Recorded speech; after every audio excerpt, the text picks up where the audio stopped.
So far, Supreme Court has not issued any direction or it has not decided, but government has made its remarks, and government has submitted its proposal, and I welcome that proposal.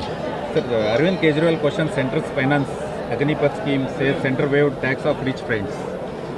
Arvind Kejriwal, according to me, he is an irresponsible liar, and on every issue he tries to lies. And how far he has promised in so many states free electricity, where all he has given, let him first say that. What he has given in Delhi, let him say that. And many questions have been raised even yesterday, saying that if his Delhi schools are good, why their MLAs, Aam Aadmi Party MLAs, ministers, their children, grandchildren, they are not studying there. This question is also being raised. And what about the electricity position and its situation in the country and Delhi after Shri Modi took over? And today we are almost nearing to the saturation as far as electricity is concerned. This, if at all you go on, see, you announce free, but you do not pay to the discoms. These are all the things happening, and he is a great, according to me, he is a liar. Sir, on our last question. BJP will be uprooted in 2024, will lose 40 Lok Sabha seats from its tally in 3 states. Janata Dal, you have, after cutting your... See, 2015, Janata Dal, you had left us. What was the result? And Mr. Nitish Kumar was made to resign because of that results. So I don't want to go into details of that, but I can only say that commenting like this, see, people have accepted Modi in 2014, people have accepted Modi ji in 2019 and in recently many states. And I would only tell what had happened in 2015 when he left us. As soon as the Bharatiya Janata Party announced Shri Narendra Modi ji as a prime ministerial candidate, he left us. What happened? Then he was made to resign because of that. He should not forget all those things. Sir, last question, sir. There are again some issues raised that rumors has been raised as Karnataka CM will be... It is baseless. It has no any basis.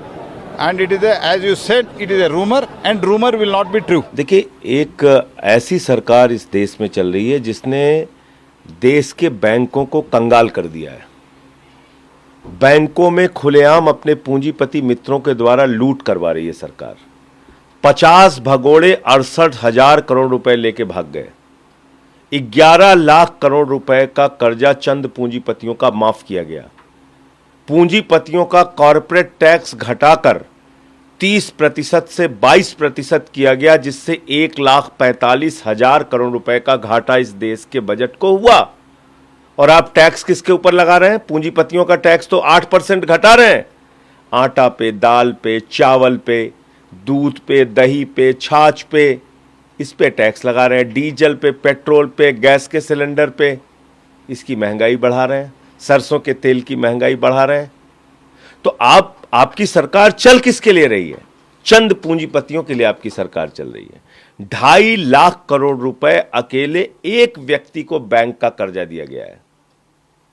तो यही सवाल हम लोगों ने उठाया है कि भाई फ्रीबीज को लेकर तुम सवाल उठा रहे हो।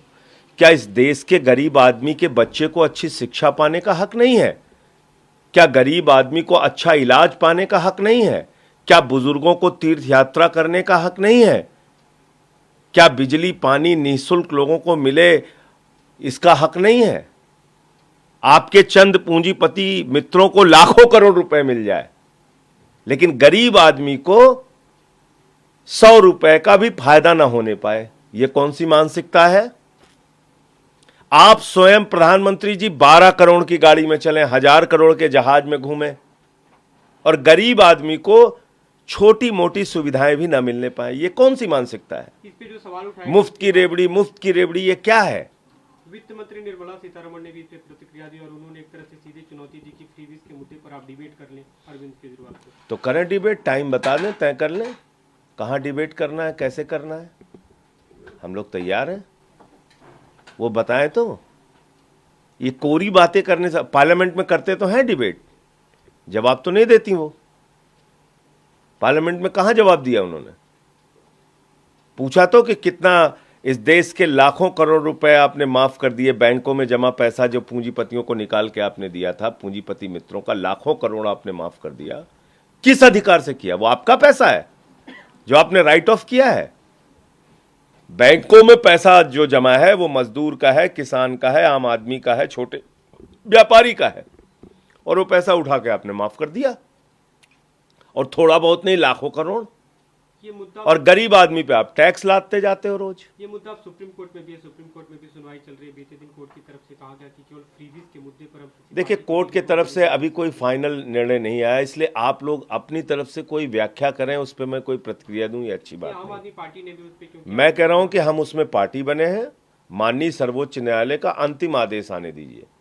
सर्वोच्च न्यायालय की किसी एक टिप्पणी को उठा के पूरी बात को घुमा फिरा के करना वो ठीक नहीं होगा।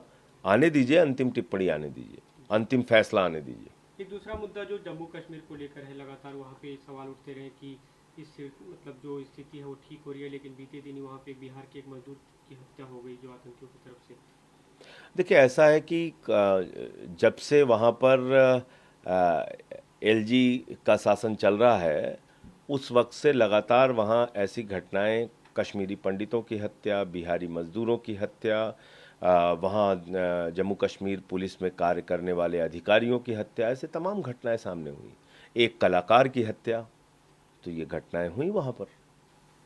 अब इसका जवाब गृह मंत्री जी को देना चाहिए कि कौन सी शांति और अमन आपने कायम किया है जिसमें कश्मीरी पंडितों की हत्या हो रही है। बताइए देश को। बिहार में नई सरकार जब से बनी है, महागठबंधन की सरकार, बीजेपी ने बीते दिन एक लिस्ट जारी की और उसमें कहा जा रहा है कि फिर से जंगल राज की वापसी किस तरह से हो रही है। देखिए, बीजेपी क्या कह रही है, क्या कर रही है, वो मायने नहीं रखता, क्योंकि बीजेपी ने जो दूसरे राज्यों में प्रयोग किया वही बिहार में हुआ उनके साथ। यही काम उन्होंने आरजेडी जेडीयू गठबंधन के साथ किया था, चलती हुई सरकार को गिराया था। अब यही उनके साथ हो गया। तो तब वो अच्छा था, तब वो नैतिक था जब उन्होंने किया, जब उनके खिलाफ हो गया तो बुरा हो गया। महाराष्ट्र में यही काम उन्होंने किया, कर्नाटक में यही काम किया, अरुणाचल में यही काम किया, उत्तराखंड में यही काम किया, मध्य प्रदेश में यही काम किया। तो भारतीय जनता पार्टी का तो ट्रैक रिकॉर्ड है। आप सरकारों को गिराने, खरीदने, मंत्री पद देने, ईडी सीबीआई की धमकी देने में लगे हुए हैं, सरकारों को गिराने के लिए।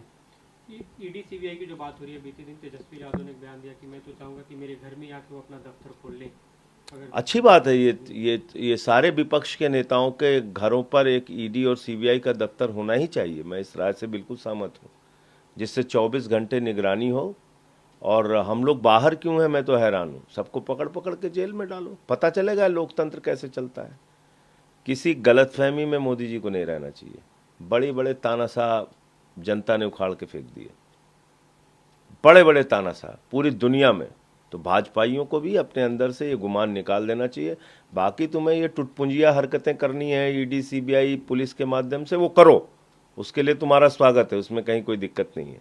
लेकिन मेरा ये कहना है कि इससे देश का काम नहीं होगा, देश की तरक्की नहीं होगी, विकास नहीं होगा।